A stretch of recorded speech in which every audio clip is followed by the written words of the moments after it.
Hare Krishna devotees, welcome to Shloka a Day. Today's Shloka is Shloka number 5 of chapter 11. But before we begin Shloka 5, we'll just quickly review the breakup, the summary view of the chapter again. So we've read the first 4 shlokas where Arjuna is essentially requesting the Lord to show him his universal form. And the most important thing is that in the first shloka, Arjuna has stated that all of his illusion has been dispelled after hearing all of the confidential topics about Jivatma, Paramatma, Prakriti, etc. And the Lord will now consent to what Arjuna is requesting, but before the Lord shows his universal form, he is actually going to begin to describe it.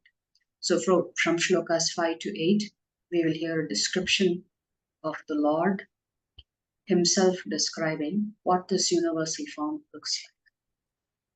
Shri Bhagavanuvacha Shri Bhagavanuvacha Pashyame Partharupani Pashyame Partharupani Shatashothasahasrashah Shatashothasahasrashaka Nana Vidhani Divyani Nana Vidhani Divyani Nana Varna Kriti Nija. Nana Varna Kriti Nicha. Word for word meaning, translation, and purport by His Divine Grace, A.C. Bhaktivedanta Swami Srila Prabhupada, Srila Prabhupada Ki Jai. Shri Bhagavanu Vacha. Shri Bhagavanuvacha. The Supreme Personality of Godhead said. The Supreme Personality of Godhead said. Pashya. Pashya. Just see. Just see. Me. Me. My. My. Partha. Partha. O son of Pritha. O son of Pritha. Rupani. Rupani. Forms. Forms. Shatashaha. Shatashaha. Hundreds. Hundreds. Atha. Atha. Also. Also. Sahasrashaha. Sahasrashaha. Thousands. Thousands. Nana Vidhani. Nana Vidhani. Variegated. Variegated. Divyani. Divyani. Divine. Divine. Nana. Nana. Variegated. Variegated. Varna. Varna. Colors. Colors. Akritini. Akritini. Forms. Forms. Cha. Cha. Also. Also. Translation. The Supreme Personality of Godhead said.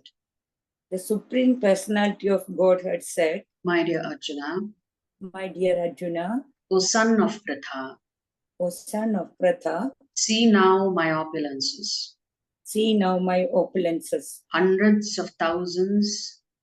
Hundreds of thousands. Of varied divine. Of varied divine. And multicolored forms. And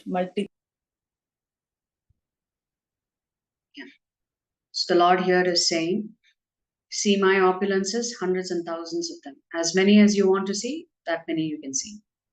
Arjuna wanted to see Krishna in his universal form, which, although a transcendental form, is just manifested for the cosmic manifestation and is therefore subject to the temporary time of this material nature.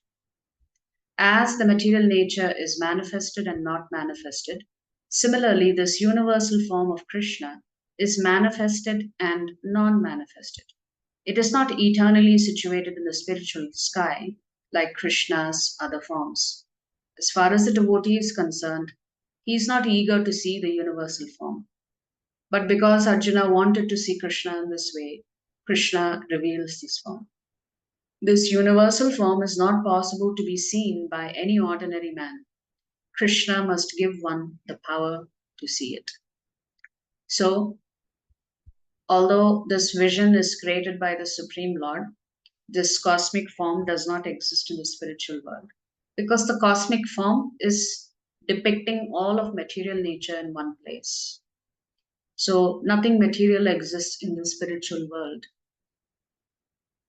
But because Arjuna had made a humble request to see this form, but for the benefit of all of us, because Arjuna already had the vision of the highest form, which is the two-handed form of Krishna. Nevertheless, even the cosmic form is not easy to be seen. Krishna must actually give you his mercy for you to see it. So, how does the Gita describe the universal form? This is from Chaitanya Charan Prabhu. The Bhagavad Gita uses a distinctive structure for introducing the universal form. First, Krishna explains to Arjuna what he will be showing. Then, Sanjaya explains to Dhritarashtra what is being shown by Krishna. Finally, Arjuna describes what he is seeing. While both Krishna and Sanjaya describe the vision in 4 verses each, Arjuna describes it much more elaborately in 16 verses. Why does the Gita use this triple descriptive framework? Why do we need to hear from Krishna, then from Sanjaya, then from Arjuna? So many verses just describing the universal form. So 16 plus 4 plus 4, 24 verses describing the universal form. Out of the 55 verses in chapter 11, 24 are about the universal form. To help us gain a sense of a vision that is otherwise incomprehensible. When something is difficult to understand, it's helpful to have that thing described or explained from different perspectives. In general, if someone sees something supernatural, it's natural that most people will be suspicious. But if multiple people see the same thing, that increases the credibility of the vision. Isn't that true? So if we see something like in modern day world, everybody is a little caught up with whether there are UFOs or not. You know, these unidentified flying objects that is supposed to be coming from other planets. So if many people see it, then it achieves some level of credibility. But if only one person has seen it, we think, oh, maybe that person is mad or some person is dreaming or something. So imagine how very nicely Krishna is describing it, then Sanjaya is describing it, then Arjuna is describing it. That means it must be real. Beyond that, if we want to know more about what was actually seen, then we can try to integrate the details of the sight that different people had seen. The Bhagavad Gita's revelation of the universal form is arguably among the greatest mystical or supernatural visions in world theology. In this vision, the entire universe is shown from one place. It's as if a glimpse of omniscience is offered. Omniscience means all pervading. The Lord exists everywhere. How can you see everything everywhere in one place? It's actually not possible. It seems paradoxical. How can you see everything put together in one place? Is that possible? But the Lord depicted this. Everything everywhere, just in one place. Of course, in the immediate context of the Gita, Krishna's description to Arjuna of what he is going to reveal is meant to help Arjuna understand the upcoming vision. So Krishna gives a audio reference of the universal form before Arjuna actually sees the visual. In preceding revelation with description, Krishna underscores and utilizes a key principle in human cognition. We don't see things just with our eyes. We see things with our intelligence. That helps us make sense of what we are seeing with our eyes. To help us better appreciate the vision of the universal form, the Gita describes it thrice. In Krishna's words, in Sanjaya's words, and in Arjuna's words. Actually, I was reading one more commentary by His Grace Chaitanya Charan Prabhu.